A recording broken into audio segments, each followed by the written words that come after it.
नमस्कार, स्वागत है आपका। आप देख रहे हैं इंडिया टीवी। आपके साथ मैं हूं प्राची पाराशर और वक्त हो गया है राजधर्म का। सबसे पहले बात बंगाल चुनाव के एम फैक्टर की करेंगे। बंगाल का पूरा चुनाव इस बार एम फैक्टर पर टिका है। ऐसे में सवाल यह है कि पश्चिम बंगाल में कितने एम फैक्टर हैं, कौन साथ एम फैक्टर किसके साथ है। टीएमसी के एम फैक्टर की काट बीजेपी के पास है क्या, और इस बार बीजेपी के पास जो एम फैक्टर है वो बंगाल में सत्ता दिला सकती है। आज आपको एक एक करके सभी एम फैक्टर के बारे में बताऊंगी, लेकिन उससे पहले मोदी के महिला कार्ड के बारे में जानकारी देती हूं। महिला आरक्षण बिल को लेकर मोदी सरकार ने संसद का स्पेशल सत्र बुलाया है। ये 3 दिनों का सत्र 16, 17 और 18 अप्रैल को बुलाया गया है। पीएम मोदी ने आज संकेत दिया है कि 2029 तक चुनाव से ही महिला आरक्षण बिल लागू हो सकता है। दरअसल पीएम मोदी आज नारी शक्ति वंदन सम्मेलन में पहुंचे, जहां उन्होंने महिला सशक्तिकरण पर बात रखी। प्रधानमंत्री ने कहा कि 16 अप्रैल से महिला आरक्षण पर चर्चा होगी, संसद की गरिमा और नई ऊंचाइयों को छुएगी। प्रधानमंत्री मोदी ने कहा कि यह फैसला नारी शक्ति को समर्पित है, ये नारी शक्ति के सम्मान को समर्पित है। दशकों की प्रतीक्षा के अंत का समय 16, 17, 18 है।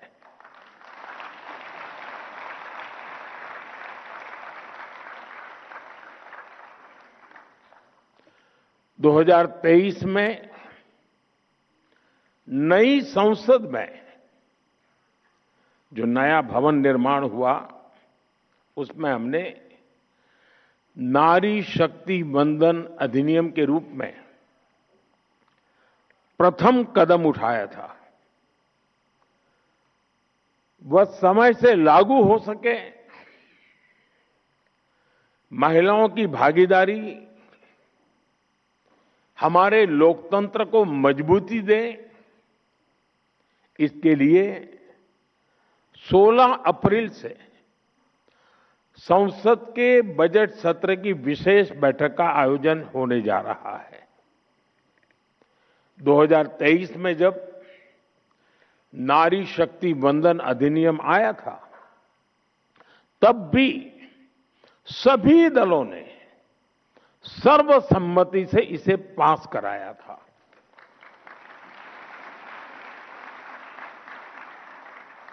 और तब एक सुर में ये बात भी उठी थी कि इसे हर हाल में 2029 तक लागू हो जाना चाहिए।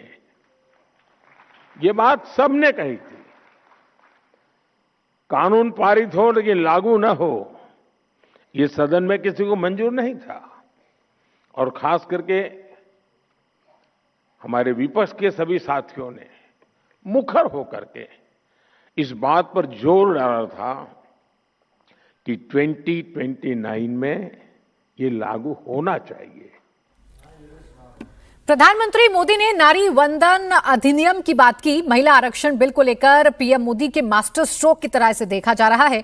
पश्चिम बंगाल में 9 दिन बाद फर्स्ट फेज का चुनाव है। 23 अप्रैल को पहले चरण के लिए 152 सीटों पर वोट डाले जाएंगे।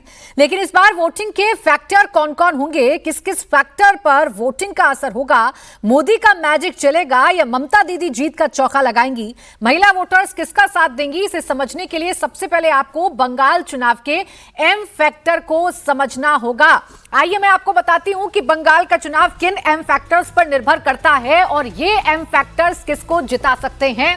तो देखिए, मोदी मतुआ महिला एम फैक्टर है। ममता मुसलमान मुर्शिदाबाद और Malda M for Modi, M for Matua, M for महिला, M for Mamata, M for मुसलमान और एम फॉर मुर्शिदाबाद तो एम फॉर मालदा।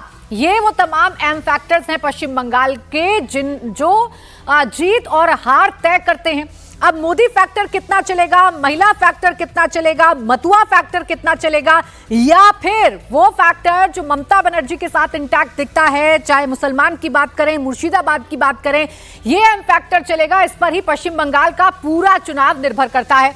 पश्चिम बंगाल चुनाव में इस बार सबसे बड़ा फैक्टर महिला ही होने जा रही हैं, क्योंकि इस बार बीजेपी की नजर आधी आबादी पर है। बंगाल में 48.7% महिला वोटर्स हैं जो पारंपरिक रूप से ममता बनर्जी के साथ रही हैं। तो महिला वोटर्स की अगर बात करें 2021 का चुनाव में आपको बताऊं तो महिला वोटर्स 50% महिला वोटर्स ने टीएमसी को वोट किया था, जबकि कुल 37% महिला वोटर्स बीजेपी को मिल पाए थे। इसके अलावा पुरुष वोटर्स की बात करें तो पुरुष वोटर में 48% हिस्सा टीएमसी को गया था और 40% हिस्सा बीजेपी को गया था। यानी यह कहा जा सकता है कि अभी तक पश्चिम बंगाल में महिला वोटर्स ममता बनर्जी के साथ रही हैं। ऐसे में अगर इसमें सेंध लगती है तो यह ममता बनर्जी के लिए मुश्किलों भरा साबित हो सकता है।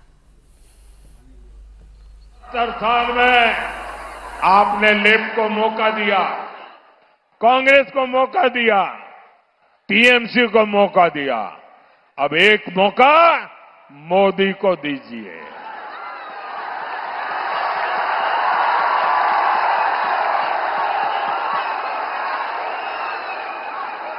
एक मौका मोदी को बंगाल की बेटियों की सुरक्षा के लिए, एक मौका मोदी को घुसपैठ से बंगाल को बचाने के लिए, एक मौका मोदी को बंगाल के युवाओं को बंगाल में ही नौकरी दिलाने के लिए, एक मौका मोदी को उद्योग वापस लाने के और आर्थिक विकास को गति देने के लिए, एक मौका मोदी को कानून का राज स्थापित करने के लिए, एक मौका मोदी को गरीब को मुफ्त इलाज और पक्का घर देने के लिए, एक मौका मोदी को भय का शासन हटाकर भरोसे का माहौल बनाने के लिए, एक मौका मोदी को बंगाल की संस्कृति को तुष्टीकरण से बचाने के लिए।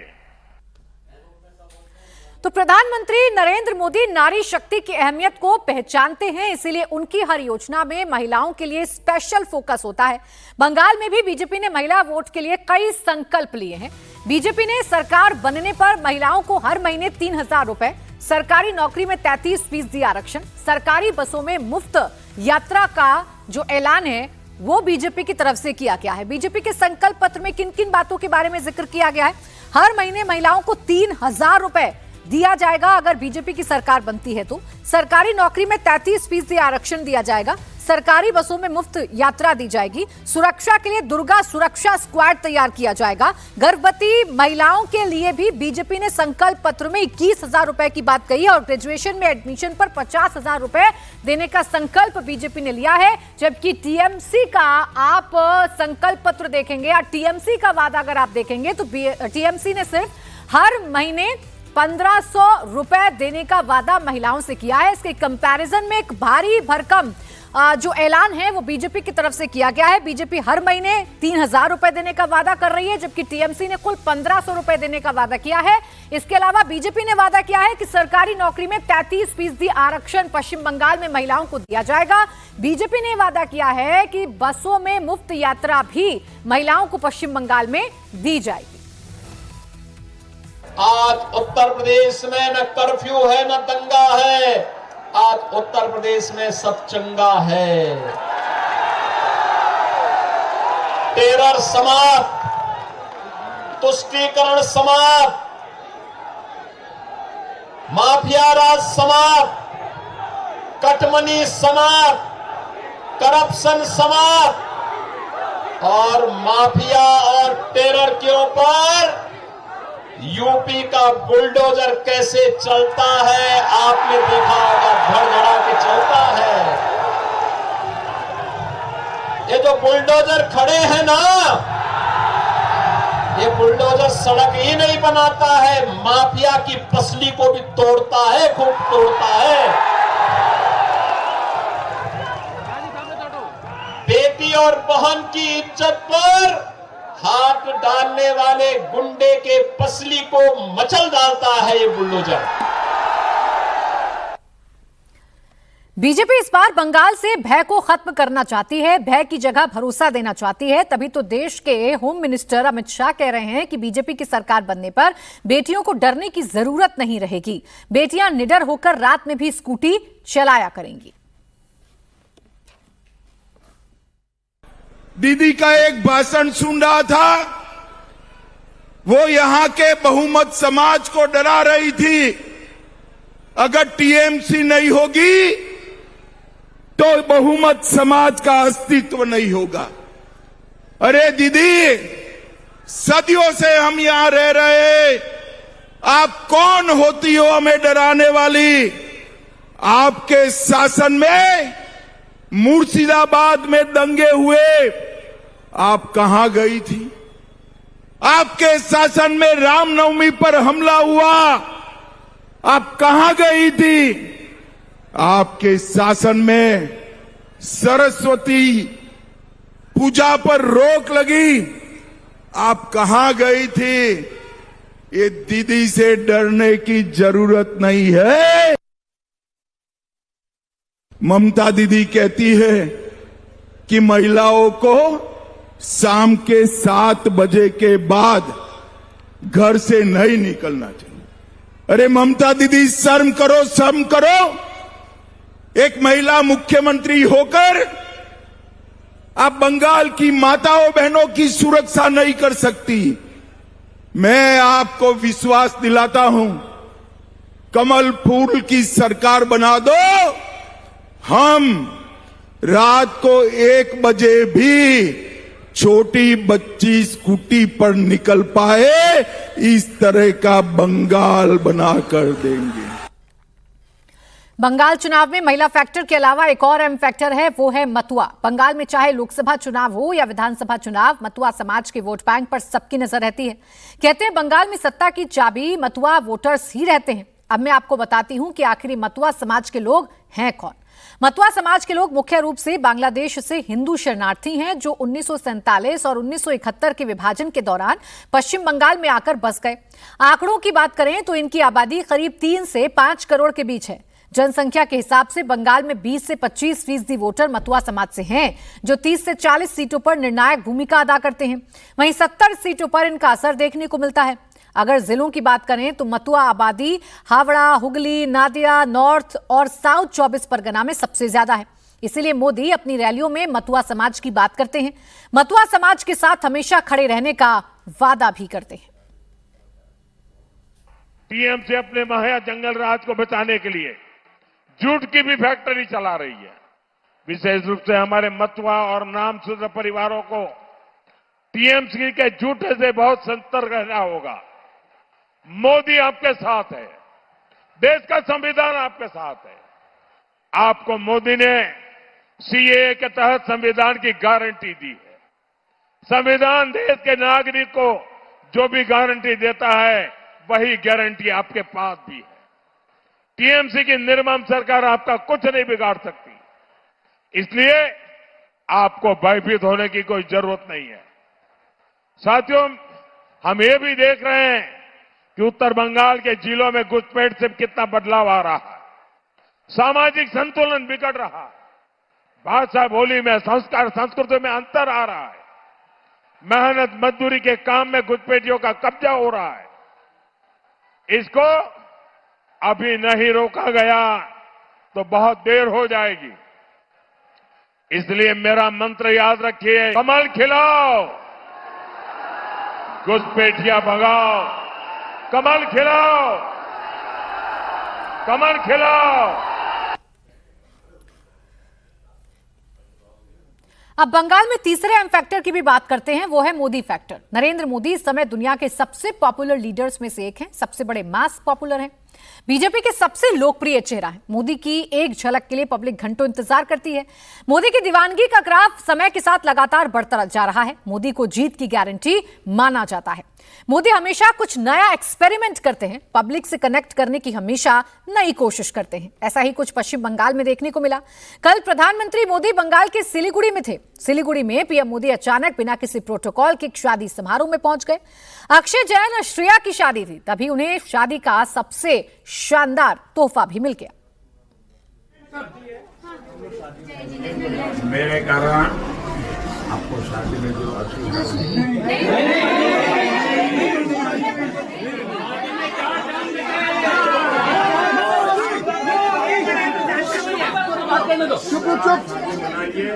मेरे आशीर्वाद। अब चौथे अहम फैक्टर की भी बात कर लेते हैं, जो कि मुस्लिम फैक्टर है, और ये फैक्टर ममता बनर्जी के लिए जीत का चौका लगाने के लिए सबसे बड़ा फैक्टर है। अगर ममता को मुस्लिम वोट पिछली बार की तरह मिला तो ममता को हराना बीजेपी के लिए बड़ी चुनौती होगा। ममता बनर्जी भी मुसलमानों के बीच नैरेटिव सेट कर रही हैं, कह रही हैं कि एसआईआर को लेकर बीजेपी से बदला लेने का वक्त आ गया है। बंगाल में मुसलमान वोटर्स का 154 सीटों पर असर है, जिस पर करीब 27% मुसलमान वोटर्स हैं, जबकि बंगाल में मुस्लिम वोट के दावेदार ममता के अलावा ओवैसी की एआईएमआईएम, कांग्रेस, आईएसएफ और एजीयूपी भी है। इसलिए ममता बनर्जी मुस्लिम वोट बैंक के साथ रिस्क लेने के मूड में नहीं है। बीजेपी के बदला नेবার दिन আসছে গণতন্ত্রের বাক্সে, তাই মনে রাখবেন আপনার ভোট এবারের ভোটটা একটু অন্যরকম। যদি বিজেপিকেও কেউ ভোট দিয়ে থাকেন তার প্রতি আমার আবেদন থাকবে, যদি অন্য কোনো পার্টিকেও কেউ ভোট দিয়ে থাকেন এবার আমার আবেদন থাকবে, যদি আগামী দিন যার ভোটার লিস্টে এখনো নাম আছে এনআরসিতে আবার যেন বাদ দিতে না হয়। और 12,000 से ज्यादा गानों को अपनी आवाज के जादू से सजाने वाली आशा भोसले का थोड़ी ही देर में मुंबई में अंतिम संस्कार किया जाएगा। पूरे राजकीय सम्मान के साथ आशा ताई को मुंबई के शिवाजी पार्क में अंतिम विदाई दी जाएगी। कल मुंबई के अस्पताल में आशा भोसले ने 92 साल की उम्र में अंतिम सांस ली। उन्हें चेस्ट इन्फेक्शन के बाद भर्ती करवाया गया था। मल्टी ऑर्गन फेल्योर के चलते आशा भोसले का निधन हो गया और इसी के साथ भारतीय संगीत के एक युग का अंत हो गया। आज आशा ताई अपने अंतिम सफर पर निकल चुकी हैं और जहां जहां से होकर आशा ताई का ये पार्थिव शरीर गुजर रहा है, वहां वहां फूलों की वर्षा उनके पार्थिव शरीर पर की जा रही है, इस शव यात्रा पर की जा रही है। समीर बिसे मेरे सहयोगी इस वक्त हमारे साथ जुड़ गए हैं, सचिन हमारे साथ जुड़ गए हैं। सचिन के पास हम चल लेते हैं। सचिन, तस्वीरें मैं देख रही हूँ, भारी भीड़ है और जहां जहां से आशा ताई का पार्थिव शरीर गुजर रहा है वहां फूलों की वर्षा उन पर की जा रही है। जी, मैं आपको सीधे तस्वीरें दिखाना चाहूंगा कि ये देखिए आशा ताई अपने अंतिम सफर पर निकल पड़ी है। उनकी अंतिम यात्रा जो है उनके परेल, लोअर परेल स्थित घर जो क्रासा ग्रांड से शुरू होकर अब दादर के शमशान भूमि तक यहाँ पर रास्ते पर चल रही है। और रास्तों की तरफ आप कैमरामैन को कहना चाहूंगा कि देखिए ऊपर से तमाम जो लोगों का हुजूम उमड़ा है और लोग फूल जो है बरसाकर अंतिम विदाई दे रही है अपने आशा ताई को। उनकी आवाज जो है करीबन 7 दशक तक लोगों ने सुनी, चाहे छोटे हो, बड़े हो, बुजुर्ग हो, हर रंग में जो है उनके गाने सुनाई दिए, चाहे फिर क्लासिक म्यूजिक हो, भजन हो, कैबरे हो, पॉप हो, गजल हो, सभी विधाओं में उन्होंने अपनी आवाज दी और बिल्कुल नए बदलते जमाने के साथ खुद को आशा ताई ने बदला भी। ये उनकी खासियत रही। उनसे कई बार जो है बातचीत भी हुई हमारी। इंडिया टीवी के लिए उन्होंने एक बार जो है उनके जन्मदिन पर मैं उनके घर भी गया था, प्रभु कुंज, उनका 70वां जन्मदिन था मुझे याद है।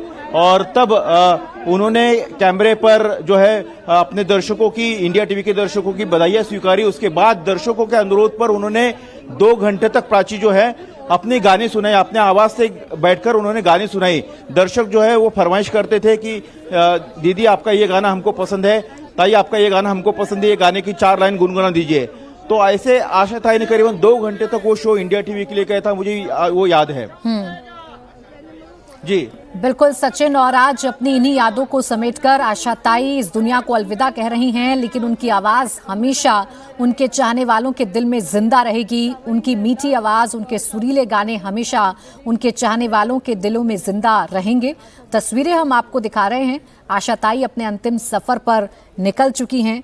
वो आशा ताई जिन्होंने फिल्म इंडस्ट्री को ऐसे ऐसे गाने दिए, ऐसे ऐसे गानों को अपनी आवाज में पिरोया जो आज भी लोगों की दिलों की धड़कन में बसे हुए हैं। वो आशा ताई आज दुनिया को अलविदा कहकर अपने अंतिम सफर पर निकल चुकी हैं। आशा भोसले जिन्होंने 82 साल के सिंगिंग करियर में 9 फिल्म फेयर समेत 100 से ज्यादा अवार्ड जीते, गिनीज वर्ल्ड बुक में अपना नाम दर्ज करवाया और पद्म विभूषण से आशा ताई को सम्मानित किया गया। वो आशा ताई दुनिया को अलविदा कह चुकी हैं और आज अपने अंतिम सफर पर निकल चुकी हैं। सचिन, जैसा आप जानकारी दे रहे थे कि आशा ताई वो शख्सियत रही जिन्होंने वक्त के लिहाज से अपनी आवाज को ढाला, चाहे वो पारंपरिक संगीत हो या फिर नए जमाने का संगीत। उत्साह आशा ताई का उनके गाने, उनकी आवाज में सुनाई देता था। जी बिल्कुल।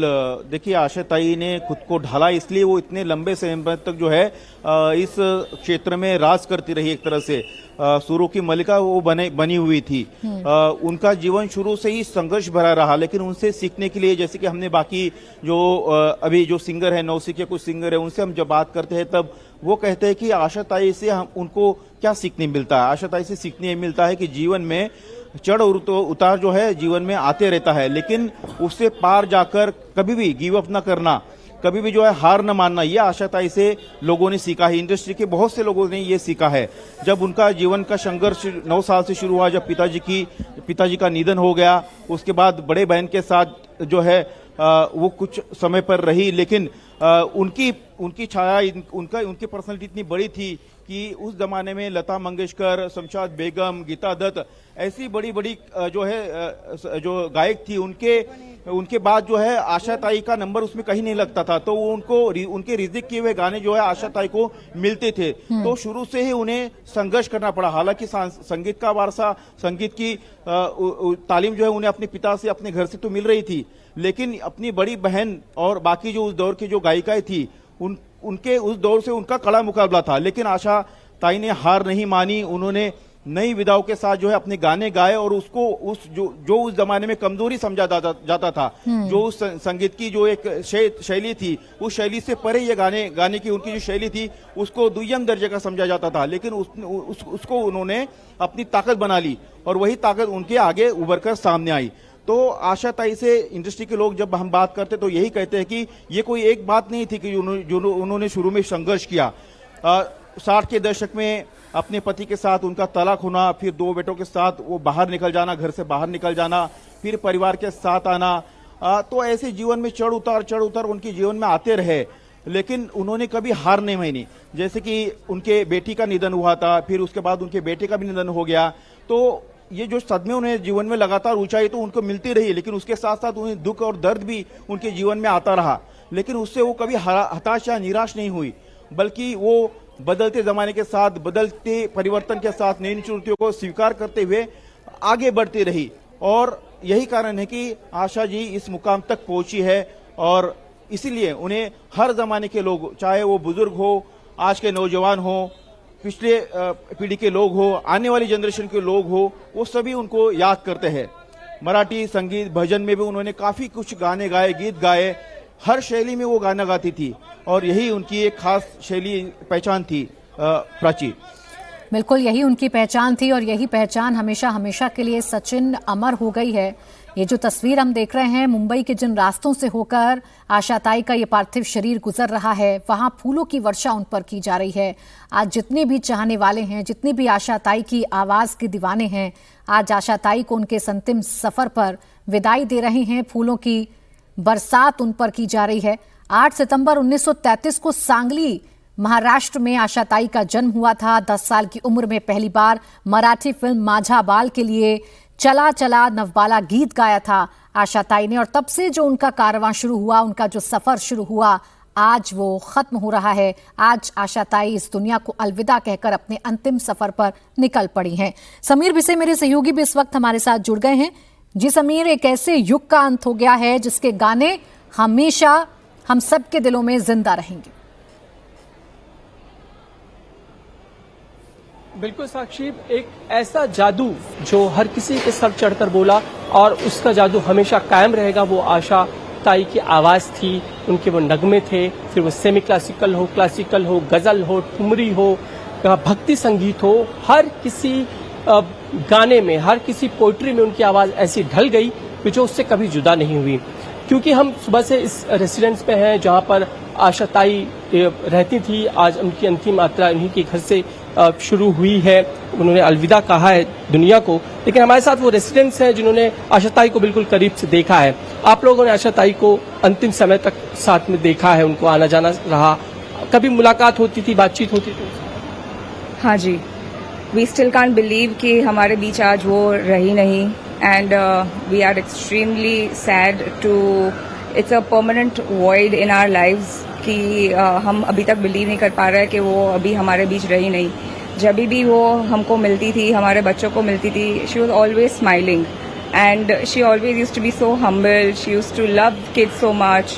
She used to love meeting people. She was so grounded and she was so humble. हमारे लिए वो almost like a motherly figure थी. So we can't believe that she is not with us anymore.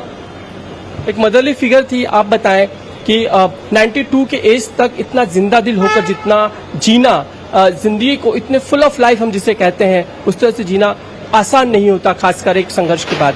अब क्या कहेंगे, क्या कुछ सीखने को मिला आप लोग को, क्या कुछ उनके जीवन से आप लोगों ने सीखा, आप लोग के साथ रही है इस इमारत, कैसा रहा जीवन का सफर? I think she had a lot to teach. उन्होंने उनसे सीखना बहुत कुछ था, क्योंकि वो इतना जिंदा दिल थी. Till the age of 92, till the last day she was working. She was giving her shows, versatile singer, and she used to cook so well. Not many people know about the fact कि उनको cooking भी इतना पसंद आता था. Every second day, third day, she would be in her terrace and she would cook different dishes. And आप लोगों ने जाके डिश ट्राई की, उनसे बात होती? हाँ, हमारी बात होती थी. उनको इतने चाव से वो एक एक डिश बनाती थी, और हमको वो कभी कभी हम उनके घर जब भी जाते थे तभी टेस्ट भी करवाती थी.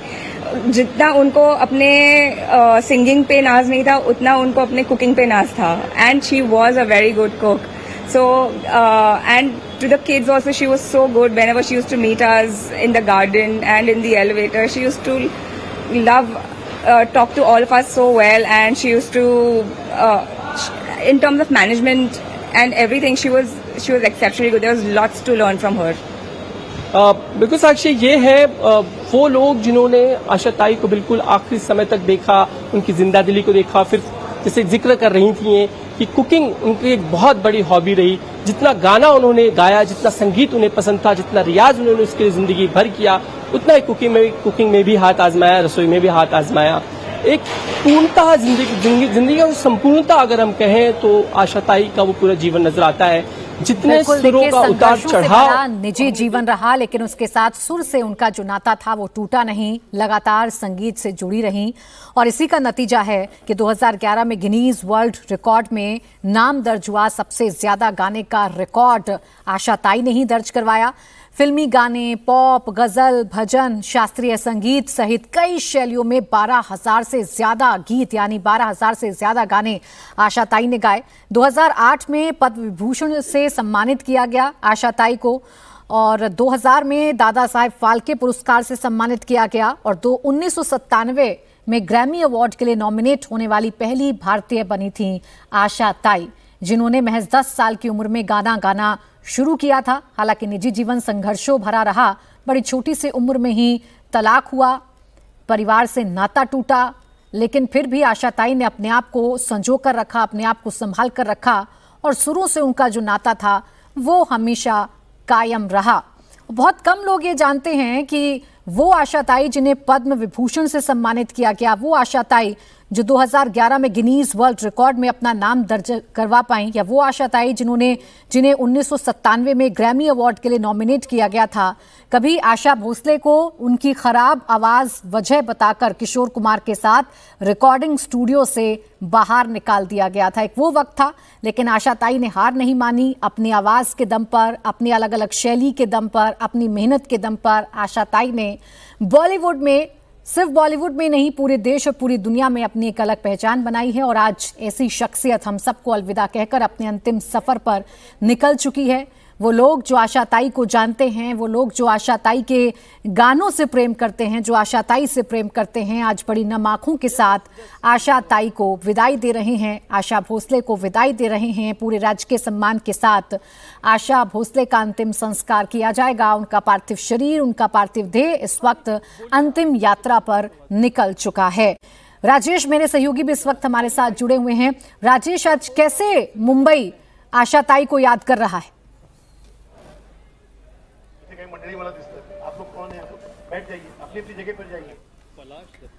राजेश, आपको मेरी अगर आवाज मिल रही है तो तस्वीरें तो मैं देख रही हूं. आशा ताई अपने अंतिम सफर पर निकल चुकी हैं. फूलों की बरसात उनके पार्थिव शरीर पर की जा रही है, लेकिन किस तरीके से आज मुंबई आशा भोसले को याद कर रहा है?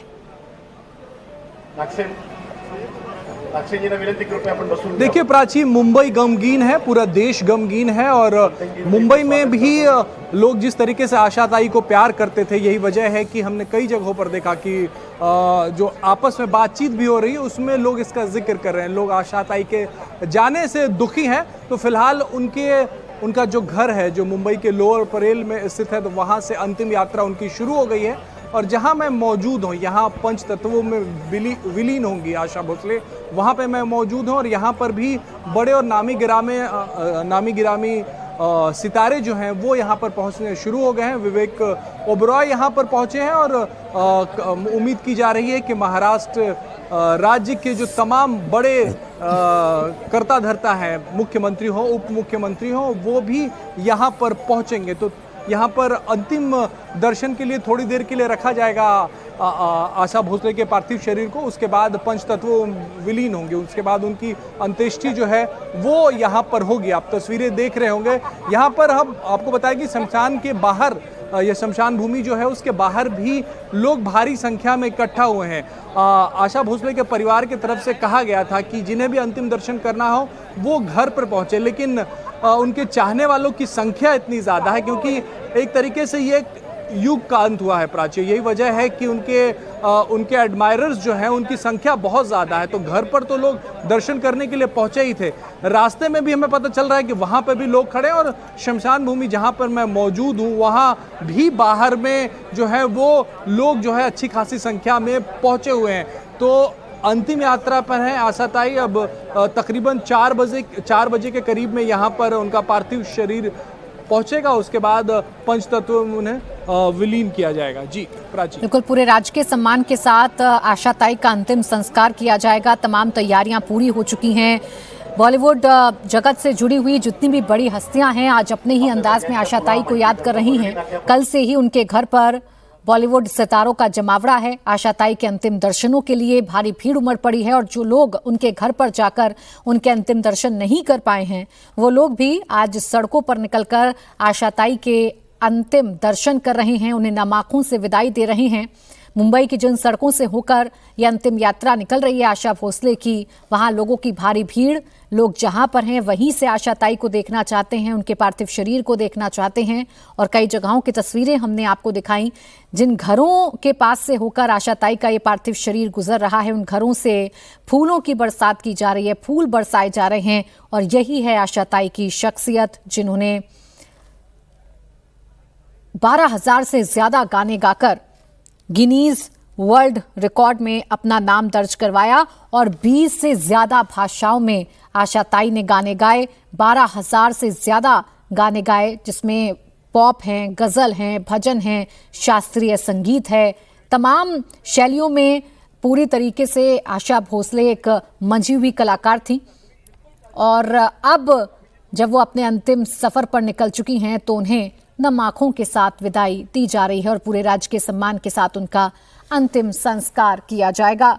सचिन, आज इसी तरीके से आशा भोसले को, आशाताई को याद किया जा रहा है। कुछ लोग कह रहे हैं कि उनके गाने से दिन की शुरुआत हुआ करती थी। ऐसा लग रहा है कि उनके जाने से एक खालीपन लोगों की जिंदगी में पैदा हो गया, एक सूनापन सुरों के जो जगत है उसमें पैदा हो गया।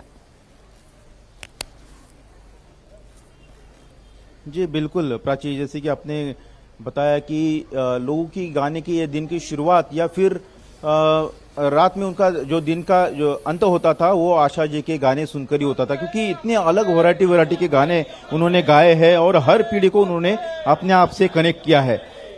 पिया तू अब तो आजा, ये जो कारवा फिल्म का गाना है, आर.डी. बर्मन ने जिसको कंपोज किया था, इस गाने से आशा जी जो है कैबरे क्वीन की उन्हें पहचान मिली।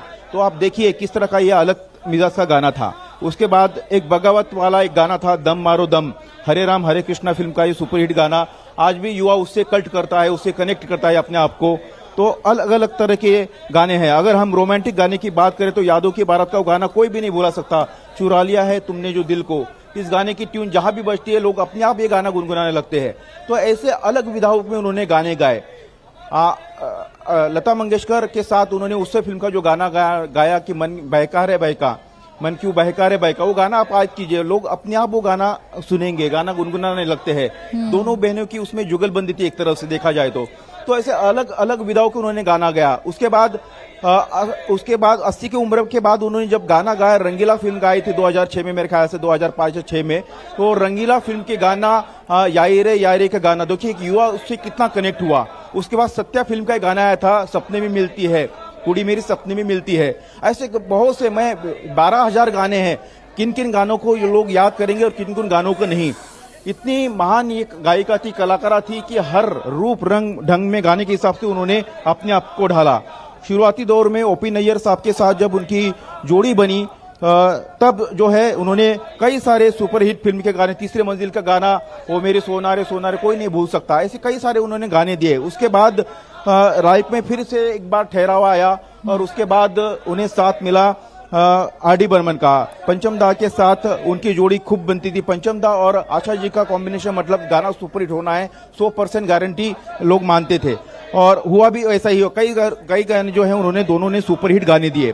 आशा जी के बारे में मैं आपको एक बात और बता दूं कि आशा जी से जब मैं मिला था उनके घर पे, उनके इंडिया टीवी के लिए जब उन्होंने 2 घंटे तक गाने गाए थे हमारे दर्शकों के लिए, तब उन्होंने एक बात कही थी, उन्हें साड़ी का बहुत शौक है। साड़ी अलग अलग तरह की, अलग अलग डिजाइन वाली, खासतौर पर नक्काशी वाली साड़ी जो है वो पहनने का वो काफी शौकीन थी। पिंक कलर की साड़ी, पिंक कलर उनका काफी पसंदीदा रंग था, पिंक और जो है येलो कलर का। शुरुआती दौर में दोनों बहनें जो व्हाइट साड़ी पहनती थी, लता जी जो है आखिर तक उन्होंने इसको संभाला, इस परंपरा को। लेकिन आशा जी जो है अलग अलग तरह की, अलग अलग नक्काशी वाली साड़ियां हमेशा पहनती थी, ये उनका बहुत शौकीन था। और जैसे कि हमने सुना कि कुछ दर्शक बोल रहे थे, उनके पड़ोसी कह रहे थे कि वो खाना बनाने की काफी शौकीन थी, तो कुकिंग उनका सबसे बड़ी हॉबी थी। और उनके नाम से यूके और दुबई में भी कुछ आशाज नाम से, आशाज रेस्टोरेंट नाम से आउटलेट भी चलते हैं। तो इससे आप अंदाजा लगा सकते हैं कि बिल्कुल ऐसे अनगिनत किस्से हैं बल्कि आशा भोसले की जिंदगी से जुड़े हुए, जिनका जिक्र आज आम लोग भी कर रहे हैं, उनको जानने वाले लोग भी कर रहे हैं। परिवार भी इस वक्त गमगीन नजर आ रहा है, तो पूरा बॉलीवुड जगत नम आंखों से आज आशा ताई को विदाई दे रहा है। जी समीर, आप भी बताइए किस तरीके से आज आखिरी सफर पर निकली हैं आशा ताई, तो उन्हें नम आंखों से पूरा महाराष्ट्र, पूरी मुंबई विदाई दे रहा है। बिल्कुल, पूरी मुंबई उन्हें नम आंखों से विदाई दे रही है। वो लोग जिन्होंने उनको अंतिम समय तक देखा, वो यहाँ के इस बिल्डिंग के रहवासी हैं। राजविशा हमारे साथ है जो लगातार बताने की कोशिश कर रही। पलाश दत्ता कलाकार हैं जो भी उनसे जुड़ रहे हैं, वो भी अपने शब्दों में उनके श्रद्धांजलि देंगे। लेकिन राजविशा से पहले हम इसलिए बात कर रहे हैं क्योंकि आप लोग करीबी रहे हैं, हमेशा मिलते जुलते रहे, तो क्या कोई ऐसा मौका आया जब उन्होंने आप लोग के लिए गाना गाया हो, आप लोग के लिए कुछ सीख दी हो, जो आपको इस वक्त याद आता है? हाँ, मुझे याद है लगभग 2-3 साल पहले, तभी जब उनकी तबीयत थोड़ी ज़्यादा अच्छी रहा करती थी, तभी उन्होंने हमने एज अ सोसाइटी उनको इनवाइट किया था to unfurl the flag on the Independence Day. तभी वो आए थे और मेंबर्स की रिक्वेस्ट पर उन्होंने हमारे लिए सॉन्ग गाया था, चुरा लिया है दिल। So we were all very glad and we were all very thrilled to listen to that, and we were all very happy and excited that she could make it, and she was a part of us and she honored us by unfurling our national flag. So that was one occasion that we very vividly remember as members of Casa Grande Society. हमारे साथ पलाश दत्ता भी हैं। पलाश, आप कलाकार हैं, गाते हैं। इस वक्त आशा ताई के वो कौन से गाने हैं? अगर मैं बात करूं क्लासिकल की, खासकर क्लासिकल का वो कौन सा गाना याद आता है जो गाएंगे? क्लासिकल का एक मेरा बहुत ही फेवरेट या प्रिय सॉन्ग है आशा ताई का गाया हुआ, खूबसूरत फिल्म का।